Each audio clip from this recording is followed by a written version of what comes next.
Hello, and welcome to another episode of the We Build Families podcast. Here you will learn how to build godly relationships and godly principles to help us deal with both interpersonal relationships with friend and foe, as well as our family members as well. Our motto here is to live like God, love like God, and have a little fun along the way. So, on today's episode, we will be talking about how to deal with insecurities. How to deal with insecurities. I know we all have them. We all struggle with some level, some form of insecurity. And so I want to just start by, I guess, defining what insecurity is, right? Insecurity is defined as self doubt or lack of confidence. Um, Many times whenever we have experienced certain things, we've been told certain things about who we are, what we look like, how we should think, and many times these things, unfortunately, they create a foundation of that we use to build our entire identity behind. And so, if I'm speaking to you, if you hear or understand or have any insecurities, we're going to work through those on today. So you may feel that no one understands what you're struggling with, right? You may feel that you're isolated by yourself when it comes to what you've been told. For some of us, we were told that we would never be good enough. We would never be smart enough. We would never be cute enough, handsome enough to have any type of value in this world. And so what happens is we rehearse these thoughts in our ears, right? For years and years, this is what we build our foundation of identity on. And unfortunately, whenever you build your identity on negative bricks, then the entire house is filled with negativity, and it's really, really difficult for you to really live and see a positive light without having to tear everything down and rebuild from scratch. So let's talk about insecurities. For me personally, one of the things that I remember um, is hearing that I was never the most handsome guy, right? And then many times I would make attempts to talk to other people, talk to young ladies specifically, and I got shot down quite often.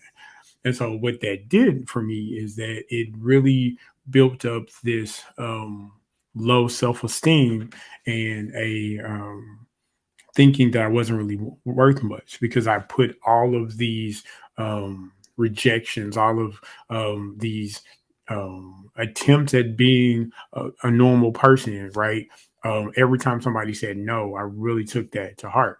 And so what ended up happening is for years, I would never ever really try to put myself out there because of fear of always getting rejected. And so I had very low self esteem, I doubted myself quite often. And definitely there wasn't any confidence in doing things outside of what I thought I could do well. And so, what was interesting about that is that I always felt that I was by myself, that like no one was dealing with the same thing. But as I've lived my 40 years of life, I understand that I've never ever been by myself, and that there are people who I can identify with who have those similar things and who think the same way and who've had similar experiences, right? And so, one thing that in looking at the Word of God and looking at the nature of God, God knows and sees everything about us. Like we are not mysteries to Him. And so, when I say that we aren't mysteries, what I mean is when God created us, He knew what our strengths would be. He knew what areas of opportunity we would have, where we would need additional support, where we would need reins to kind of, keep us from going out of bounds because we're so good at certain things, or we have um, the tendency to be more prideful in other areas, right? So there's nothing about us that God does not know. And so because of that, that means that if he knows everything about me, if he used these certain traits in my life to develop me as a whole person, then my entire life, from the time that I was born, has been a journey of self discovery, right? I've been trying to figure out who I am. But what we often do in life is we take this journey without the aid of God. We take this journey um, and we chart out our own way. And the people that we come across year after year, week after week, that they can either affirm who we are, right? Or they can um, place a cloud of judgment, or their projections of who they think they are, they can put that onto us. And so we use these conversations, these affirmations, these condemnations, and we build our lives upon whichever one we hear the most, right?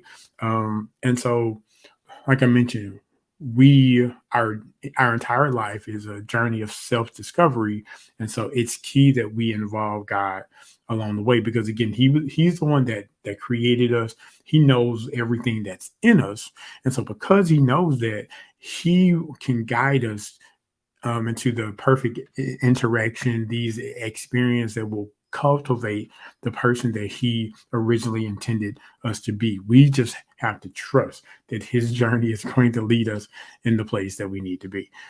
So, you know, the thing that hurts us, though, whenever we are first born, is that this world that we live in is a world of sin. And so there's nothing really supporting and rooting us in this world system for us to find the person or find God in ourself, in our journey of self-discovery, right? So we have that working against us from the very moment that we are alive. And so one thing that insecurity does is that it highlights our flaws, right?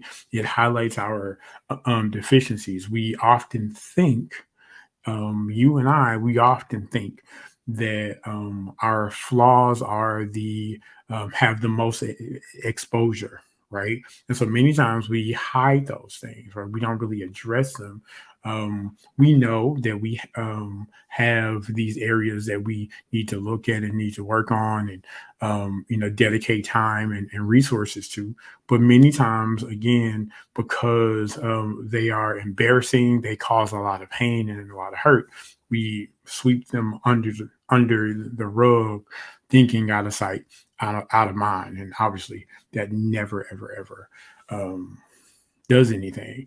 Now, in this journey of walking with God and seeking His understanding and His identity for our lives, the one thing that He tells us is that our flaws and our deficiencies don't have power over us, right? They don't have a way to really rule us if we submit to Him, if we offer our lives to Jesus, right? The word says that we are more than overcomers through Christ Jesus, right? So no matter what battle we face, no matter, excuse me, the overwhelming doubts and fears that we face internally, there is hope. There is light at the end of the tunnel. There is a reason to not give up, because one thing I know is that giving up is so easy. Giving up is the path of easiest. It's the easiest way to go, right? Because um, the sometimes it's hard for us to grow, because growth takes work, right? Getting answers to difficult questions takes a lot of work. One thing I remember growing up is a lot of things in school were really, really easy for me, right? I caught on to math real quick, caught on to the basic sciences real quick. But if there was anything that to where I needed to make multiple steps, or the answer wasn't completely obvious, I always didn't like those problems. Like the critical thinking problems, right? Those problems really annoyed me growing up because it took time. I had to slow my brain down to see all of the moving pieces of the problem in order to solve it. And so we have to embrace the process of growth. And it's not easy because we have to face these insecurities. We have to face the cause and the reason behind why we feel the way we feel, why we think the way we think, right? And so this it's a difficult path, but it's necessary, right? So we shouldn't always choose the easiest route. Choose the route that will get us to where we need to go, understanding that God is always with us, understanding that He's going to connect us with the people to make this path not only bearable, but some people that can help us along the way. They can move us whenever we get stuck, whenever we feel like it's not worth it, right? One thing that I've learned in my life, and the reason why it's so important to deal with your insecurities, is that if you ignore your insecurities, they will lead you to self sabotage. Um, if you live in a world of insecurities where you never feel that you're worthy, where you never feel that you deserve any good thing, then anytime anything positive or anytime anything um, comes upon you where it's a beneficial situation, you won't always know how to handle it, right? You've been hurt and disappointed by all of your relationships. People, they say that they love you, but then their actions are completely opposite, right? When you're hurt in this way, you now it's difficult for us to trust people, and so you live life not trusting anybody, right? And so now, whenever someone says something positive to you, says something affirming to you, you are waiting for the lie. You're waiting for these words to return, to have an empty return, right? So you're always living in this tense state, waiting for the shoe to drop, waiting for this positive thing to turn negative.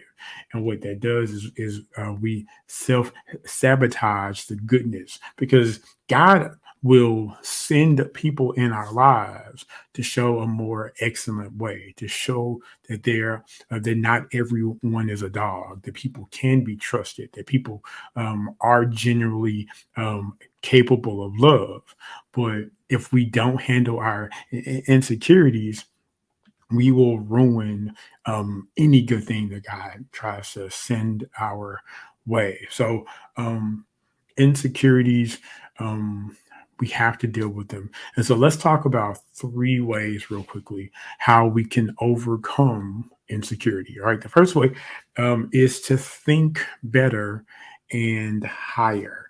Um, we have to allow God to give us a new mindset, to think better thoughts, because again, our insecurities are fed on our fears and on the negative thinking that we've grown accustomed to, that we've um, drawn ourselves to. We have an appetite for negative thinking. So, in order to change that, in order for us to grow past our insecurities, the first thing that we have to do is just think differently, right? Um, Philippians 4 says to think on those things that are lovely, those things that are of good report, those things that bring virtue, those things that bring praise, right? Um, Thinking differently simply even starts with just writing down a list of things that you love about yourself, right? Instead of focusing on all the things you hate about yourself, take a moment and write down 10 things that you love, right? Because if you do that every single day, right, take like 10 minutes and just write down things that you love about yourself. Um, I am beautiful. I'm smart. I resolve issues quickly. People are drawn to my personality.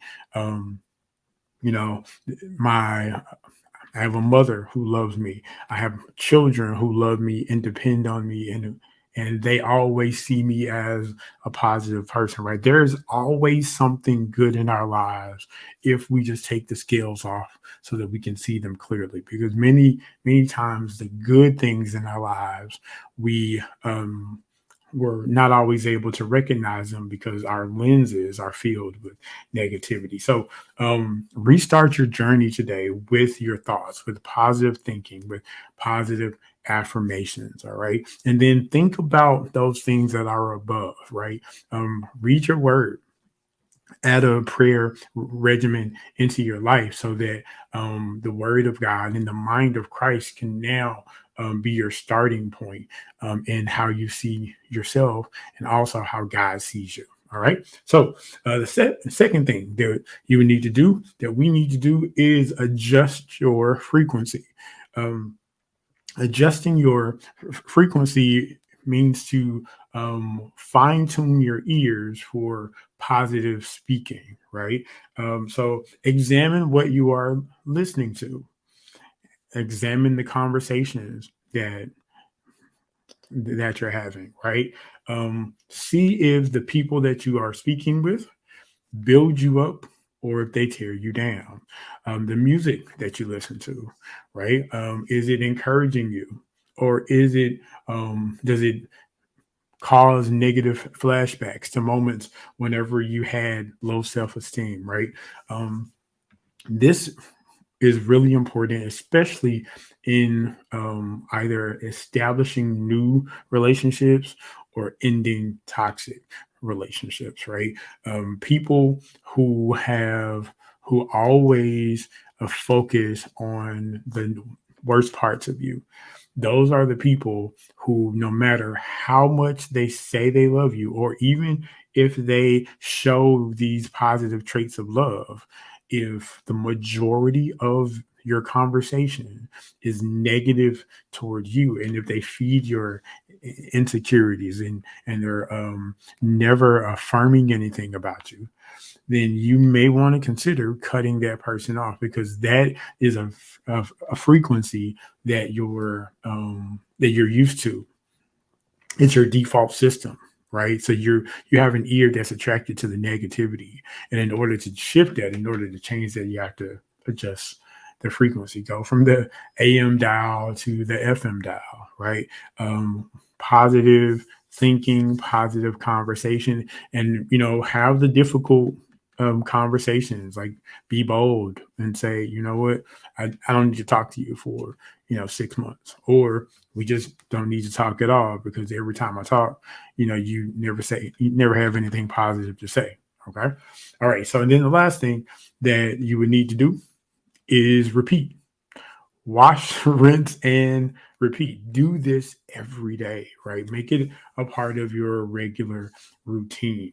Think better, think higher, adjust your frequency, and then do it again the next day. Because um, the way that the foundations of our lives, especially when they're negative, didn't occur over one day, right? It takes time. Nothing changes overnight. And so, um, once you are able to surround yourself with the correct people, the people who believe in you, people who will not allow you to stay in the negative cycle of thinking about yourself, once you change that circle, and then once you start to repeat the words of God, and put on the mind of Christ and begin to meditate and pray, um, this cycle, you will eventually see that you are focusing on the good more so than the bad, because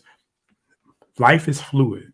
So good and bad will always come. However, what am I drawn to? What do I have an appetite for? Right. So if I have adjusted my frequency for positive, right? So then even when the negative comes, that's not feeding me anymore. I'm not living off of the negative. I'm now living off of the positive. And so um, when you do these things, you can take serious steps toward overcoming insecurities, and that is the goal. That's the goal because we don't want to sabotage any good thing that comes our way, right? We want to enjoy this life. We want to have an abundant life, and we want to have um, valuable, impacting, enriching relationships. All right. So, do me a favor, is there another way that you deal with insecurity, something that's worked for you? Leave it a comment there um, in the chat. Leave it in the comments to this in YouTube as well, because I want to hear from you. I want to learn from you. Maybe you have a different practice that you've used that has helped you as well. Well, again, this is the We Build Families podcast. I want to thank you so much for listening to today's episode. If this episode blessed you in any kind of way, you can actually go and leave a positive comment or or rate us 5 stars on the Good Pods app. You can rate us there. I think now you can also rate us on Spotify as well. So let us know how we're doing. Let us know how we can help you out. And until next week, again, our motto: live like God, love like God, have a little fun along the way. Be blessed.